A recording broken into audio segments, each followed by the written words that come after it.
বাংলাদেশ জিন্দাবাদ। জাতীয় সরকারের কাছে দেখতেছি এই দেশে গোলকি আছে, খেলোয়াড় নাই। খেলোয়াড় থাকলে একটু মজা হয় আর কি। তখন যখন খেলোয়াড় নাই, ওই যে এরশাদ চাচার ভাই এরশাদ জিএম কাদির, হ্যার জীবনে অনেক ভুল করছে। হ্যাগো মতন মানুষ যদি লুপ করে তো সাধারণ মানুষ কি করব। আজকে তুই যাইতি না আওয়ামী লীগের লগে, মাথা নত করে নিজের গালে নিজে জুতা দিয়ে বাড়ি মারতি যে আমি যাবো না, তাহলে তুই আজকে কিছু ভোট পাইতি।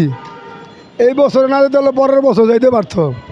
অনেক জিএম কাদির তো জীবনে ভুল করে রয়েছে, ভুলের খাসালো তার দিতে হইব।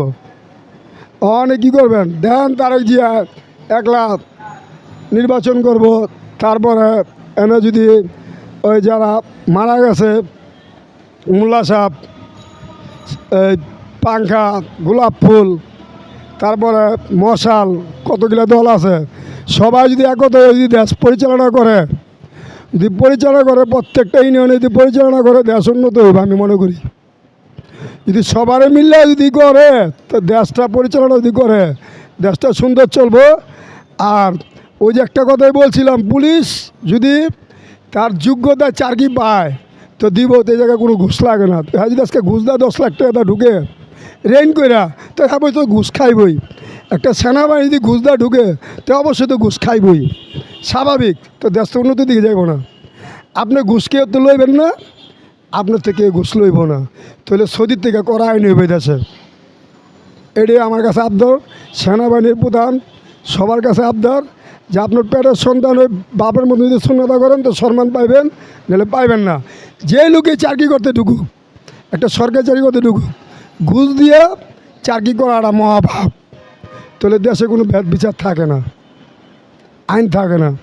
আর একটা জিনিস, এই দেশে হাইকোর্টের সম্বন্ধে হাইকোর্টের উকিলেরা টেকার লোভে এমনও মামলা আছে, যারা সাক্ষী থাকে না, সাক্ষী বানায় তারাই বালা বালা আসামি যে জামিন না পায়, মারাত্মক আসামি, ওরা জামিন পেলে দেশটা ধ্বংস হয়ে যাবে। ওগরে এমন শাস্তি দেওয়া হোক যে যাবজ্জীবন, যদি ফাঁসি নাই দেয় ওরা যাবজ্জীবন। আওয়ামী লীগের বহুত কর্মী আছে, আপনারা সকলে একতা হন। মশাল, পাংখা, গোলাপ ফুল, তারপরে ওই যে দাড়িপাল্লা, তারপরে ওই যে জামাতের গ্রুপ, 4-5টা গ্রুপ আছে, সবাই একত হইয়া বহেন, বৈঠকে বইয়া সিদ্ধান্ত করেন। একলা কখনো নির্বাচন হয় না।